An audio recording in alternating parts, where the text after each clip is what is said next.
Hai, masih di tutorialnya Pipiholik dengan hashtag belajar bareng Pipiholik.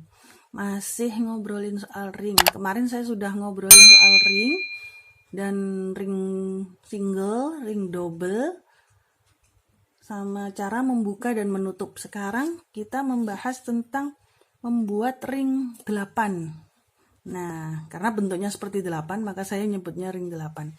Kita langsung coba ya. Jadi, kita bikin satu lingkaran dulu. Nah, seperti ini. Kemudian, kita buat lingkaran lagi tapi berlawanan arah dengan yang sudah kita buat. Jadi, ini kan ke sini ke arah kanan. Kita sekarang buat yang ke arah kiri. Nah, seperti ini. Tepat membentuk angka 8. Kemudian kita tinggal potong tegak lurus dengan sisi kawat yang menempel di bagian perpotongan. Nah, jadi kita akan menghasilkan sebuah potongan yang seperti ini. Masih terbuka ya. Untuk menutup kita tinggal ngepaskan sisinya. Kemudian tinggal kita rapikan dengan tang datar sehingga ujung-ujungnya tidak menusuk. Mudah bukan? Kita bisa gunakan ini sebagai konektor. Jadi kita tinggal pasang ini dan ini. Jadi ring kadang kan kita cuma satu lingkaran aja kurang panjang. Mungkin kita butuh sebuah jump ring atau konektor yang lebih panjang dikit. Kita bisa lakukan dengan ring 8 ini. Jadi agak panjang jaraknya nanti antara ornamen satu dengan ornamen yang lainnya.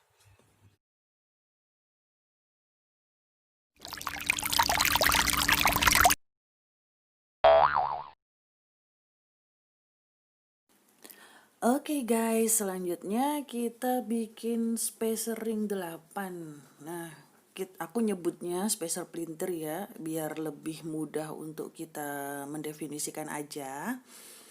Nah, di sini spacer itu adalah untuk menyambungkan beberapa rangkaian.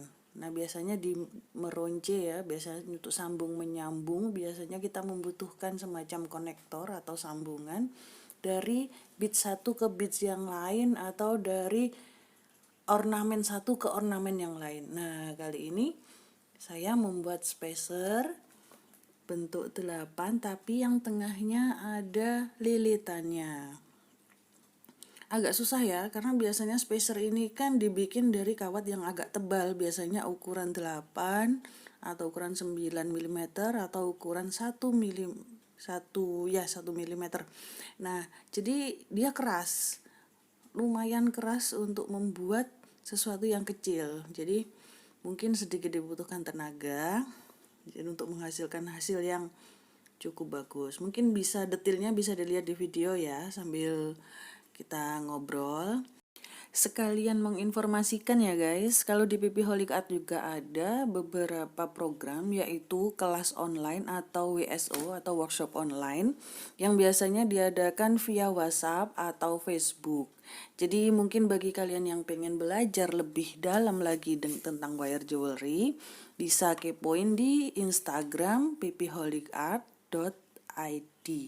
Nah, di situ mungkin ada beberapa poin-poin materi atau poin-poin tema yang saya adakan, kelas-kelas yang saya buka. Jadi mungkin yang ingin lebih serius lagi belajar, yang bisa tanya jawab, yang bisa saya respon secara langsung untuk mengetahui apa kurangnya, apa bagusnya. Nah, itu silahkan saya buka kesempatan untuk bertanya aja nggak apa-apa, silahkan sebebas-bebasnya. Jadi nanti kalau emang sudah yakin ingin mengikuti, monggo silahkan nanti hubungi saya di kontak yang saya sebutkan di bio Instagram. Nah, kembali lagi ke tutorial ya. Pada akhirnya ini sudah jadi. Kita tinggal merapikan bagian yang terpadu atau yang saling ketemu itu ya, ujung-ujung. Harus selalu kita rapikan dengan tang datar. Ini penting banget. Gimana? Apakah sudah cukup jelas? Silakan bertanya via DM atau via Instagram jika ada yang perlu dipertanyakan. Pasti akan saya jawab. Terima kasih atas perhatiannya. Ketemu lagi di Belajar Bareng Pipiholic selanjutnya.